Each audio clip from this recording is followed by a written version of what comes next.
நமக்கு ஒரு ஆட்சி பிடிக்கல அப்படின்னா இந்த எதிர்கட்சிகள் என்ன பண்ணுவாங்க, கோடி கோடியா செலவு பண்ணி அந்த ஆட்சியை கவிழ்க்க என்னென்னமோ திட்டம் திட்டுவாங்க. அப்படிங்கிற மாதிரி தான் நமக்கு வந்து சினிமால சொல்லப்பட்டிருக்கு. ஆனா வெறும் ₹1 இருந்தால் போதும் ஒரு ஆட்சியை கலைக்க முடியும். தாவேக அரசு இன்னைக்கு முதல் பட்ஜெட்டை தாக்கல் செஞ்சிருக்காங்க. ஆனா கடந்த சில நாட்களா, ஒரு 4-5 நாட்களா சுமார் 100க்கும் மேற்பட்ட அதிகாரிகள் வந்து சிறைவாசத்துல இருந்திருக்காங்க. அப்படிங்கிற விஷயம் தெரியுமா? அது இப்ப இல்லைங்க, ஒவ்வொரு வருஷமும் பட்ஜெட் தாக்கல் செய்யறதுக்கு முன்னாடி சுமார் 100 பேர் வந்து சிறைப்பிடிக்கப்படுவாங்க.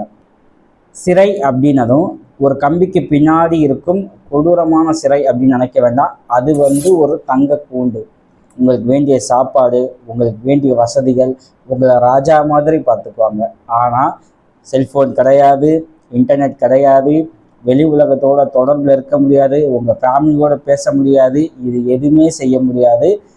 நீங்கள் மிலிட்ரி, போலீஸ், உளவுத்துறை அதிகாரிகள் உட்பட அவங்களோட பாதுகாப்பில் நீங்கள் எங்கே வேணாலும் சுற்றலாம். அந்த பிளாக், ஓகேங்களா, அந்த ரூம்குள்ளே நீங்கள் எங்கே வேணாலும் சுற்றலாமே தவிர அந்த ரூமை விட்டு வெளியில் வர முடியாது. உங்களோட ஒவ்வொரு இன்ச்சும் வந்து கண்காணிக்கப்படும். இது ஒவ்வொரு வருஷமும் நடந்துக்கிட்டே இருக்குது. ஆனால் இது நிறைய பேருக்கு தெரிகிறதே கிடையாது. இந்த 2 கேள்விக்கான பதிலை தான் இந்த வீடியோவில் நம்ம பார்க்க போகிறோம். ஆனால் அதுக்கு முன்னாடி நாம் இன்னும் சில விஷயங்களை தெரிஞ்சுக்க வேண்டிய அவசியம் இருக்குது. ஏன்னா பட்ஜெட் தாக்கல் செய்கிறாங்க அப்படின்னோடனே நிதியமைச்சர் எழுந்திரிச்சு எந்தெந்த திட்டத்துக்கு என்ன அமௌண்ட் அப்படின்னு சொல்லிட்டு உட்காந்துருவார். அதை வந்து எடுத்து கையில் கொடுப்பாங்க அப்படின்னு நீங்கள் நினைக்கிறீங்க. அதெல்லாம் இல்லை. இதுக்கு முன்னாடியும் சரி பின்னாடியும் சரி ஏகப்பட்ட நடைமுறைகள் இருக்குது. அது எதுவுமே நமக்கு சொல்லப்படலை. ஸோ அப்படியான விஷயத்தை தான் நாம் இந்த வீடியோவில் பார்க்க போகிறோம். வெல்கம் டு அன்காஸ் தமிழ். நான் உங்கள் MSV. ஓகே, உலக அளவில் பட்ஜெட் எப்போ தாக்கல் செய்யப்பட்டுச்சு அப்படின்னு நம்ம யோசிக்கணும். 1733 பிரிட்டனில் தான் ஃபஸ்ட்டு இந்த பட்ஜெட்டை தாக்கல் செய்கிறாங்க. அப்போதைய நிதியமைச்சர் யார்? சர் ராபர்ட் வால்போல் அப்படிங்கிறவர் அந்த நாட்டோட நிதி நிலைமையும் வரி திட்டங்களையும் என்ன பண்ணுறாரு, ஒரு டாக்குமெண்ட்டை ரெடி பண்ணி பார்லிமெண்ட்டில் அவர் பேசுகிறாரு. அதுதான் அஃபிஷியலாக ஃபஸ்ட்டு பட்ஜெட் தாக்கல். அதுக்கப்புறம் 1760களில் பிரிட்டனில் கண்டினியூஸாக ஒவ்வொரு வருஷமும் என்ன பண்ணாங்க அப்படின்னா இந்த பட்ஜெட்டை தாக்கல் செய்ய ஆரம்பித்தாங்க. 19ஆம் நூற்றாண்டில் இங்கிலாந்தை ஃபாலோ பண்ணி அமெரிக்கா, பிரான்ஸ் உள்ளிட்ட பல நாடுகள் வந்து என்ன பண்ண ஆரம்பித்தாங்க, பட்ஜெட் தாக்கல் செய்கிற அந்த நடைமுறைக்கு வந்தாங்க. 20ஆம் நூற்றாண்டில் கிட்டத்தட்ட உலகில் உள்ள அனைத்து நாடுகளும் இந்த நடைமுறைக்கு வந்தாச்சு. 20ஆம் நூற்றாண்டில் அந்த பட்ஜெட் தாக்கல் செய்கிறது ஒரு ஜனநாயக கடமையாகவே மாறிடுச்சு. பட்ஜெட் அப்படின்னா என்ன? பட்ஜெட் அப்படின்னோடனே நம்ம மைண்டுக்கு என்ன வரும்? ஒரு அமௌண்ட்டை எந்தெந்த வேலைக்கு எவ்வளவு தொகை வேணும் அப்படின்னு டிஃபைன் பண்ணுறது, செப்பரேட்டாக பிரித்து வைக்கிறது, இது தான் பட்ஜெட் அப்படின்னு நினைப்போம். பட்ஜெட் அப்படிங்கிற சொல் வந்து போஹெட் அப்படிங்கிற ஒரு பிரெஞ்சு மொழி சொல்லிலிருந்து வந்த ஒரு வார்த்தை. அந்த போஹெட் அப்படிங்கிறதுக்கு மீனிங் என்ன அப்படின்னா ஒரு சிறிய தோல் பை, ஓகேங்களா. இதுதான் அந்த சொல்லோட மீனிங். ஏன்னா அன்னைக்கு வந்து என்ன பண்ணுறாங்க அப்படின்னா ஒரு பையில தான் அந்த டாக்குமெண்ட்ஸ் எல்லாமே கொண்டு வருவாங்க. அந்த பையை ஓப்பன் பண்ணும்போது தி பட்ஜெட் ஓப்பன்ஸ் அப்படிங்கிற ஒரு அடைமொழியும் இருக்குது. ஸோ அந்த பையில இருக்க டாக்குமெண்ட்டை எடுத்து பட்ஜெட்டை வாசிக்க ஆரம்பிப்பாங்க. ஸோ இதுதான் உலகளவில் பட்ஜெட் எப்படி வந்து தாக்கல் செய்யப்பட்டுச்சு அப்படிங்கிறதுக்கான ஹிஸ்டரி. இப்போ நம்ம இந்தியாவுக்கு வருவோம். இந்தியாவில் 1947 நம்ம இண்டிபெண்டன்ஸ் வாங்கினதுக்கப்புறம் ஃபஸ்ட்டு பட்ஜெட் வந்து தாக்கல் செய்கிறோம். நம்மளோட ஃபர்ஸ்ட் நிதியமைச்சர் RK சண்முகம் செட்டி அவர் வந்து இந்த பட்ஜெட்டை தாக்கல் செய்கிறாரு. 1947 2008 வரைக்கும் நாமளும் என்ன பண்ணோம், அந்த பேக் தான், அந்த பை இருக்குது பார்த்தீங்களா, அதைத்தான் வந்து டாக்குமெண்ட்ஸை அந்த பட்ஜெட்டை கொண்டு வரதுக்கு யூஸ் பண்ணிட்டு இருந்தோம். இதை வந்து சேஞ்ச் பண்ணணும் அப்படின்னு பாஜக அரசு நினச்சது. ஸோ 2019 பகிகாதா அப்படிங்கிற ஒரு ரெட் கலர் துணியில் என்ன பண்ணாங்க, இந்த டாக்குமெண்ட்ஸை சுற்றி கொண்டு வந்தாங்க. யார்? அன்னைக்கு நிதியமைச்சராக இருந்த நிர்மலா சீதாராமன் அவங்க. நம்ம ஏன் இன்னும் வந்து அந்த இங்கிலாந்து நாட்டோட முறையை நம்ம பின்பற்றணும், நமக்குன்னு ஒரு முறையை கொண்டு வருவோம் அப்படின்னு தான் இந்த பகிகாதா அப்படிங்கிற அந்த நடைமுறைக்கு வந்தாங்க. இதுக்கப்புறம் 2021 பேப்பரை சேவ் பண்ணுறதுக்காக பட்ஜெட் நடைமுறை கொண்டு வரப்பட்டுச்சு. இது கொரோனா டைம், ஓகேங்களா. கொரோனா டைமில் நம்ம வந்து பேப்பர்ஸை யூஸ் பண்ண முடியாது. ஸோ த்ரூ பேப்பர் மூலியமாக கொரோனா ஸ்ப்ரெட் ஆக வாய்ப்பு இருக்குது அப்படிங்கிற அடிப்படையில் இந்த பட்ஜெட் அப்படிங்கிற ஒரு விஷயம் நடைமுறைக்கு வந்துச்சு. இந்தியாவும் அந்த டைமிங்கில் தான் பட்ஜெட்டை நடைமுறைப்படுத்தினாலும் இதை ஃபஸ்ட்டு சாத்தியப்படுத்தின கண்ட்ரி எது அப்படின்னு பார்த்தீங்கன்னா துபாய். அதுக்கும் முன்னாடி இதுக்கு வந்து எது பிள்ளையார் அப்படின்னு நம்ம கொஞ்சம் பின்னாடி போனோம் அப்படின்னா 1990களிலேயே OECD கண்ட்ரிஸ்னு சொல்லுவாங்க, தி organisation for economic cooperation and development countries அப்படின்வாங்க. இதில் அமெரிக்கா உள்ளிட்ட ஒரு 38 நாடுகள் இருக்கு. ஸோ இவங்க என்ன பண்ணாங்க, இந்த பட்ஜெட்டை வந்து கம்ப்யூட்டர் மூலயமா தயாரிக்க ஆரம்பிச்சாங்க. ஸோ அங்கேயே வந்து இதற்கான விதை போடப்பட்டாலும் 2021 துபாய் தான் வந்து என்ன பண்ணாங்க அப்படின்னா ஃபர்ஸ்ட் பட்ஜெட்டை கொண்டு வந்தாங்க. ஸோ அந்த கொரோனா டைமிங்கில் பல நாடுகள் அந்த நடைமுறைக்கு வந்துச்சு, அதில் ஒன்று இந்தியாவும். ஸோ இந்தியாவும் என்ன பண்ணுறாங்க, பட்ஜெட்டை கொண்டு வராங்க. ஸோ இதுக்கு வந்து ஒரு ஸ்பெஷல் ஆப் வந்து ரிலீஸ் பண்ணுறாங்க. இந்த ஆப் மூலயமா எம்பிஸும் சரி பப்ளிக்கும் சரி அந்த பட்ஜெட்டை வாசிக்க முடியும் அப்படிங்கிற ஒரு விஷயத்தை கொண்டு வராங்க. ரெண்டாவது, ஒவ்வொரு எம்பிஸ்க்கும் டேப்லெட்டை கொண்டு வராங்க. அவங்களுக்கான பேப்பர்ஸ் வந்து ஒரு காப்பி கொடுக்க மாட்டாங்க, டேப்லெட் கொடுப்பாங்க. அதன் மூலயமா அவங்க பட்ஜெட்டை வாசிக்கலாம். ஸோ இந்திய அளவில் இந்த பட்ஜெட் தாக்கல் செய்கிறதுக்கு முன்னாடி என்ன நடக்கும், பின்னாடி என்ன நடக்கும் அப்படிங்கிற ஒரு விஷயம் இருக்குல்ல. ஏன்னா அந்த பட்ஜெட்டை ப்ரிப்பேர் பண்ணுறது அப்படிங்கிறது சாதாரண விஷயம் கிடையாது, அதுக்கு சில ஃபார்மாலிட்டிஸ் இருக்குது. ஸோ அது என்ன அப்படின்னு பார்த்தோம் அப்படின்னா, ஒவ்வொரு வருஷமும் February 1 வந்து இந்திய அரசு வந்து பட்ஜெட் தாக்கல் செய்வாங்க மக்களவையில்.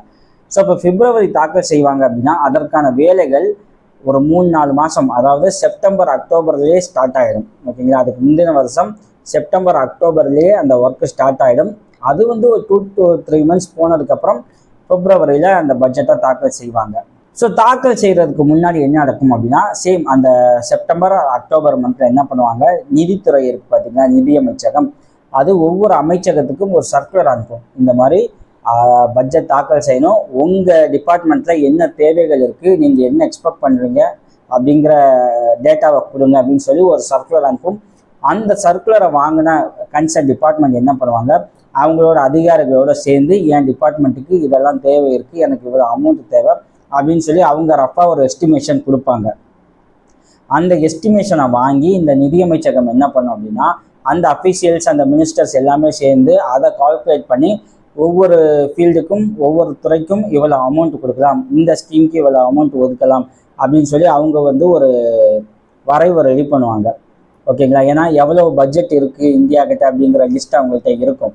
ஸோ அதை வச்சு ஒரு வரைவு ரெடி பண்ணுவாங்க. இதை கொண்டு போய் எங்கே பண்ணுவாங்க அப்படின்னா பிரைம் மினிஸ்டர்கிட்ட கொடுப்பாங்க. பிரைம் மினிஸ்டர் அதை பார்த்து அவர் கரெக்ஷன்லாம் எதுவும் இருந்துச்சு அப்படின்னா அவர் சொல்லுவார். ஸோ அவர் ஓகே பண்ணதுக்கு அப்புறம் என்ன ஆகும் அப்படின்னா, இந்த வரைவு ஃபைனலைஸ் ஆகும். இந்த வரைவு ஃபைனலைஸ் ஆகிடுச்சு அப்படின்னா பார்லிமெண்ட்ல இதை வாசிக்கணும். ஸோ அந்த கேப் இருக்குது பார்த்தீங்களா, இந்த கேப்பில் இந்த டேட்டா, இந்த வரைவு வந்து வெளியில் லீக் ஆகக்கூடாது. அப்போ என்ன செய்வாங்க அப்படின்னா, இந்த வரைவை ரெடி பண்ண அதிகாரிகள் அத்தனை பேரையும் கொண்டு வந்து என்ன பண்ணுவாங்க, ஒரு இடத்துல டெல்லியில் நார்த் பிளாக், அங்கே வந்து சிறைவாசம். ஓகேங்களா, சிறைவாசம் அப்படின்னோன்னா சேம் அது வந்து ஒரு ஜெயில் கிடையாது. ஓகேங்களா, ஆனால் அவங்களுக்கு வேண்டிய வசதிகள், சாப்பாடு, ஃபுட்டு எல்லாமே கிடைக்கும். ஆனால் வெளி உலக தொடர்பு முற்றிலும் அங்கே ஸ்டாப் பண்ணிடுவாங்க. இன்டர்நெட் ஃபெசிலிட்டிஸ் இருக்காது. மொபைல் ஃபோன்ஸை வந்து வாங்கிடுவாங்க. அவங்க ஃபேமிலி மெம்பர்ஸ்கிட்ட கூட அவங்களால பேச முடியாது. அவங்கள சுற்றி போலீஸ், மிலிட்ரி அண்ட் உளவுத்துறை அதிகாரிகள் எல்லாரோட கண்காணிப்புலையும் அவங்களோட பார்வையில் தான் இந்த அஃபீஷியல்ஸ் எல்லாருமே இருக்க முடியும். இது எப்போ ஸ்டார்ட் ஆகும் அப்படின்னா, இந்த வரைவு ஃபைனலைஸ் ஆனோன்னா இந்தியாவில் இந்திய நிதியமைச்சர் என்ன பண்ணுவாங்க, அவங்க கையாலே அல்வா கிண்டுவாங்க. கிண்டி, அதாவது நம்ம சொல்லுவோம்ல, ஒரு நல்ல காரியம் செய்கிறதுக்கு முன்னாடி ஸ்வீட் சாப்பிட்டு செய்யணும் அப்படின்ட்டு. ஸோ அதுதான் இங்கே. ஓகேங்களா, பட்ஜெட் தாக்கல் செய்கிறது ஒரு நல்ல காரியம். அதுக்கு முன்னாடி என்ன பண்ணுவாங்க, இந்திய நிதியமைச்சர் அவங்களே அல்வா கிண்டி அந்த அஃபீஷியல்ஸ்க்கு எல்லாருமே கொடுப்பாங்க. அந்த அஃபீஷியல்ஸை, அந்த வரைவு ரெடி பண்ண அஃபீஷியல்ஸ் எல்லாருமே அந்த அல்வாவை சாப்பிட்டு நேராக அவங்க சொல்கிற ரூமுக்கு போய் அடையணும், வேறு வழி கிடையாது. அதுக்கப்புறம் வந்து அவங்களால வெளியில் போக முடியாது. இவங்க எப்போ வெளியில் போகலாம் அப்படின்னா, February 1 நிதியமைச்சர் அந்த உரையை வாசிக்க ஆரம்பிக்கிறாங்க பார்த்தீங்களா, அந்த செகண்டில் இவங்களை வெளியில் விடுவாங்க. அப்போ இவங்க வெளியில் போகலாம். அந்த ஒரு செகண்டு அது வரைக்கும் அவங்க அங்கே தான் இருக்கணும். 10 மணிக்கு ஆரம்பிக்கிறாங்க அப்படின்னா 10 மணிக்கு கரெக்டாக, இல்லை 10:01 கரெக்டாக இவங்களை வந்து வெளியில் விடுவாங்க. ஸோ அது வரைக்கும் இவங்க வந்து அந்த கண்காணிப்பில் அந்த சிறைவாசத்தை அனுபவிக்கணும், வேறு வழி கிடையாது. பொதுவாக வந்து யூனியன் கவர்மெண்ட் என்ன பண்ணுவாங்க, 11 o'clock வந்து பட்ஜெட்டை வாசிக்க ஆரம்பிப்பாங்க. அப்படி வாசிக்கும் போது ஏற்கனவே இருக்க எக்ஸிஸ்டிங் ஸ்கீம்ஸ் அண்ட் புதுசாக கொண்டு வர போகிற ஸ்கீம்ஸ் இது எல்லாத்துக்கும் எவ்வளோ வந்து பட்ஜெட் ஒதுக்கலாம் அப்படின்ட்டு அவங்க வரைவு சொல்லியிருக்காங்க பார்த்தீங்களா, அதை வந்து ஃபுல்லாக வாசிப்பாங்க, கம்ப்ளீட்டாக வாசிப்பாங்க. அந்த டைமிங்கில் எந்த விவாதமும் இருக்காது. நிதியமைச்சர் அன்னைக்கு ஃபுல்லாக வாசித்தோன்னா அன்னைக்கு வந்து அசம்பிளி வந்து அன்னைக்கு வந்து பார்லிமெண்ட் செஷன் க்ளோஸ் ஆகிடும். அதில் எந்த விவாதமும் இருக்காது. இந்தியாவை எடுத்தீங்க அப்படின்னா மாநிலங்களவையில் தனியாக வாசிக்கணும்னு அவசியம் இல்லை. மக்களவையில் வாசித்தா போதும். மாநிலங்களவையில் அதோட காப்பி வைக்கப்படும். அங்கே இருக்க எம்பிஸ் வந்து அதை பார்த்து தெரிஞ்சுக்கலாமே தவிர அங்கே தனியாக வாசிக்க மாட்டாங்க. ஓகே, இப்போ பட்ஜெட்டை தாக்கல் பண்ணியாச்சு. தாக்கல் செஞ்சதுக்கு அப்புறம் என்ன ஃபார்மாலிட்டிஸ், என்ன நடக்கும் அப்படிங்கிற ஒரு கேள்வி இருக்குது. நம்ம பார்லிமெண்ட்டை பொறுத்த வரைக்கும் மக்களவை, மாநிலங்களவை அப்படின்னு 2 அவை இருக்குது. 2 அவையிலையும் என்ன பண்ணுவாங்க அப்படின்னா பொது விவாதம் கண்டக்ட் பண்ணுவாங்க இந்த பட்ஜெட் மேலே. நீங்கள் பார்லிமெண்ட்டில் கல்வித்துறை, வேளாண் துறை அப்படின்ட்டு ஒவ்வொரு துறை இருக்கும். ஒவ்வொரு துறையிலையும் 24 நிலைக்குழுக்கள் இருக்கும். அந்த நிலைக்குழு என்ன பண்ணும் அப்படின்னா அந்த பட்ஜெட்டை ஃபுல்லாக அனலைஸ் பண்ணுவாங்க. ஏன்னா எவ்வளோ நிதி ஒதுக்கியிருக்காங்க, நம்ம வச்ச கோரிக்கைகள்லாம் அவங்க ஓகே பண்ணியிருக்காங்களா இல்லையா அப்படின்னு பல விஷயங்கள் என்ன பண்ணுவாங்க, அனலைஸ் பண்ணுவாங்க அந்த நிதிக்குழுக்கள். இதுக்கு ஒரு சர்டன் பீரியட் ஆகும். அதுக்கப்புறம் மானிய கோரிக்கைகள் மீதான விவாதம். இந்த இப்போ ஃபார் எக்ஸாம்பிள் கல்வித்துறைக்கு வந்து ஒரு 1000 கோடி ஒதுக்கியிருக்காங்கன்னு வச்சுக்கோங்க. இப்போ கல்வித்துறை என்ன பண்ணும், எங்களுக்கு தேவை இருக்குது, இல்லை இது பத்தாது அப்படின்னு சொல்லி சில விஷயங்களை அவங்க டிமாண்ட் பண்ணுவாங்க. இது மாநில கோரிக்கைகள் மீதான விவாதம். அது என்னன்றதை இன்னும் நான் சிம்பிளாக சொல்கிறேன், ஓகேங்களா? அடுத்து நான் பேசுகிறேன். இப்போது ஒரு அமௌண்ட் இருக்குது பார்த்தீங்களா, அதை இந்திய தொகுப்பு நிதியில இருந்து எடுத்து செலவு பண்ணணும். அதுக்கான விவாதம் அங்கே நடைபெறும். அதன் பிறகு இந்த புதிய வரி வடிவங்கள் இருந்துச்சு அப்படின்னா அதன் மீதான விவாதம் நடைபெற்று அதை சட்டமாக்க குடியரசுத் தலைவருக்கு அனுப்புவாங்க. ஸோ இதெல்லாம் வந்து தாக்கலுக்கு பின்னாடி இருக்க விஷயங்கள். இப்போ இதில் மானிய கோரிக்கைகள்னு ஒன்று சொன்னோம் பார்த்தீங்களா, அதை தான் நம்ம இன்னும் கொஞ்சம் டீப்பாக கவனிக்கணும். மானிய கோரிக்கை அப்படின்னா என்ன அப்படின்னா, மானியம்ன்றது மணி, ஓகேங்களா? கோரிக்கை அப்படிங்கிறது கேட்குறது. ஒரு துறை இருக்குது அப்படின்னா எனக்கு அடுத்த 1 வருஷத்துக்கு என் துறைக்கு இவ்வளவு மணி வேணும் அப்படிங்கிற ரெக்வஸ்ட் வைக்கிறாங்க. அதுதான் இந்த மானிய கோரிக்கை. ஸோ ஒவ்வொரு அமைச்சகமும் என்ன பண்ணுவாங்க, அந்த நாடாளுமன்ற குழு, அந்த அவை இருக்குது பார்த்தீங்களா, அங்கே வந்து தனக்கான ரெக்வஸ்ட்டை வைப்பாங்க. என் ஃபீல்டுக்கு, என் துறைக்கு இவ்வளவு மணி வேணும் அப்படின்ட்டு ஒரு கோரிக்கை வைப்பாங்க. அதுதான் மானிய கோரிக்கை. இந்த மானிய கோரிக்கையை வந்து 2ஆக டிவைட் பண்ணுவாங்க. ஒன்று பிளான் ஆர் டெவலப்மெண்ட் எக்ஸ்பெண்டிச்சர், இன்னொன்று அன்பிளான்டு எக்ஸ்பெண்டிச்சர் அப்படின்வாங்க. அன்பிளான்ட் எக்ஸ்பெண்டிச்சர் அப்படின்னா இவங்களுக்கு வந்து அந்த அதிகாரிகள், அந்த ஃபீல்டில் இருப்பான் பார்த்தீங்களா துறை, அந்த துறை சார்ந்த அதிகாரிகளுக்கான சம்பளம், மற்ற செலவுகள் அப்படின்னா இந்த ரொட்டீனான செலவுகள் இருக்கும். இதெல்லாம் அவங்க அன்பிளான் பண்ண மாட்டாங்க. ஒவ்வொரு முறையும் இந்த சம்பளத்துக்கு இவ்வளோ வரும் அப்படிங்கிற விஷயம் அவங்கள்ட்ட ஏற்கனவே இருக்கும். ஸோ அதை அவங்க அதை வந்து அவங்க பிளான் பண்ணணும்னு அவசியம் கிடையாது. அதாவது எனக்கு சம்பளம், ஊழியர்கள் சம்பளம், நிர்வாக செலவுன்றது ரொட்டீனாக உங்களுக்கு தெரியும், அப்ராக்சிமேட்டாக இவ்வளோ ஆகுன்ற டேட்டா அவங்கள்ட்ட இருக்கும். ஸோ அதை வந்து அவங்க பிளான் பண்ணணும்னு அவசியம் இல்லை. ஸோ இதெல்லாம் வந்து அன்பிளான்ட் எக்ஸ்பெண்டிச்சரில் போகும். பிளான்ட் எக்ஸ்பெண்டிச்சர் அப்படின்னா என்ன அப்படின்னா, புதுசாக திட்டங்கள் செய்கிறோம், புதுசாக சம் ஸ்கீம்ஸ் கொண்டு வரோம் அப்படின்னா அதுக்கு அவங்க வந்து பிளான் பண்ணணும். இந்த ஸ்கீமுக்கு எவ்வளோ செலவாகும், இதில் எத்தனை பேர் இருக்காங்க, அவங்களுக்கான சம்பளம் எவ்வளோ வரும் அப்படின்னு சில விஷயங்கள் அவங்க பிளான் பண்ணி அதை வந்து ரெக்வஸ்ட் பண்ணுவாங்க. ஸோ இந்த திட்ட செலவை தான் பிளான்ட் எக்ஸ்பெண்டிச்சர், அன்பிளான்ட் எக்ஸ்பெண்டிச்சர் அப்படின்னு 2ஆக பிரிப்பாங்க இந்த மானிய கோரிக்கைகளை. இதுக்கப்புறம் தான் என்ன பண்ணுவாங்க அப்படின்னா மானிய கோரிக்கைகளை அவங்களோட ரெக்வஸ்ட்டை தாக்கல் பண்ணுவாங்க. இந்த தாக்கல் பண்ணுறதுக்கு முன்னாடி சம் கேப் இருக்கும் பார்த்தீங்களா, அங்கே தான் நான் சொன்ன 24 நிலைக்குழுக்கள், இது வந்து ஒவ்வொரு துறையிலையும் இருக்கும். அவங்க வந்து ஃபுல்லாக அனலைஸ் பண்ணிவிட்டு, பட்ஜெட் அனலைஸ் பண்ணிவிட்டு அவங்க சில கோரிக்கைகளை வைக்கிறதுக்கு தயாராக இருப்பாங்க. அப்படி கோரிக்கைகள் வைக்கப்படும் போது எதிர்கட்சிகளும் அதை நோக்கி கேள்வி எழுப்பும். அப்படி எதிர்கட்சிகள் கேள்வி எழுப்பும் பார்த்தீங்களா, அங்கே தான் முக்கியமான விஷயம் இருக்குது, வெட்டு தீர்மானங்கள். எதிர்கட்சிகள் இந்த வெட்டு தீர்மானங்களை கொண்டு வருவதற்கான வாய்ப்புகள் மிக அதிகம். இந்த வெட்டு தீர்மானங்கள் மொத்தம் 3 டைப் இருக்குங்க. 1 கொள்கை வெட்டு, 2வது பொருளாதார வெட்டு, 3வது அடையாள வெட்டு அப்படின்னு 3 டைப் இருக்குது. இந்த 3 டைப்பும் என்னென்ன அப்படின்னு பார்த்தோம் அப்படின்னா நமக்கு இன்னும் ஈஸியாக புரியும். ஃபஸ்ட்டு கொள்கை வெட்டு. இதோட நோக்கம் என்ன அப்படின்னா அரசின் கொள்கையை முற்றிலுமாக வந்து அப்போஸ் பண்ணுறது. இப்போ வந்து அரசு வந்து ஃபார் எக்ஸாம்பிள் இங்கே ஒரு ரோடு வேணும் அப்படின்னு சொல்லி ஒரு கொள்கை அடிப்படையில் ஒரு முடிவு எடுக்கிறாங்க. அதுக்கு பட்ஜெட் வந்து 5000 கோடின்னு வச்சுக்கோங்க. 5000 கோடி வந்து மானிய கோரிக்கைகளில் கேட்குறாங்க. அப்போ எதிர்கட்சிகள் எல்லாம் என்ன பண்ணுறாங்க, கொள்கை வெட்டு தீர்மானம் கொண்டு வராங்க. கொண்டு வந்து இந்த ரோடு தேவையே கிடையாது, இதுக்கு 5000 தேவையில்லாத ரோடுக்கு எதுக்கு 5000 சொல்லி அவங்க வந்து வெட்டு தீர்மானங்கள் கொண்டு வந்து அதை நிறைவேற்றப்பட்டுச்சுன்னு வச்சுக்கோங்களேன். அந்த 5000 கோடி இருக்கு பார்த்தீங்களா, அதை கம்ப்ளீட்டாக ரெடியூஸ் பண்ணி வெறும் ₹1 மட்டும் அந்த ஸ்கீமுக்கு ஒதுக்குவாங்க.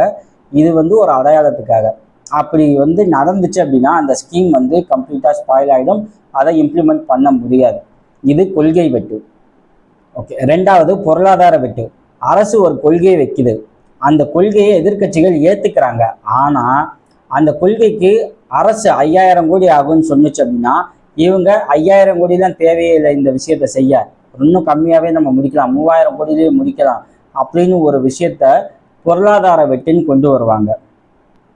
ஃபார் எக்ஸாம்பிள், இப்போ நீங்கள் வந்து ஒரு ஸ்கூல் கட்டுறீங்க, எனக்கு இந்த ஸ்கூலை கட்ட எனக்கு வந்து ஒரு 100 கோடி செலவாகும் அப்படின்னு நீங்கள் வந்து டிமாண்ட் பண்ணுறீங்க அப்படின்னா, இந்த ஸ்கூலுக்கு இத்தனை கிளாஸ் ரூம் தான் இருக்குது, இதுதான் ஸ்பேஸ் அப்படின்னா இதை நீங்கள் 70 கோடியிலேயே கட்டிடலாமே, எதுக்கு வந்து 100 கோடி அப்படின்னு சொல்லி அவங்க வந்து என்ன பண்ணுவாங்க, பொருளாதார வெட்டு தீர்மானத்தை எதிர்க்கட்சிகள் கொண்டு வருவாங்க.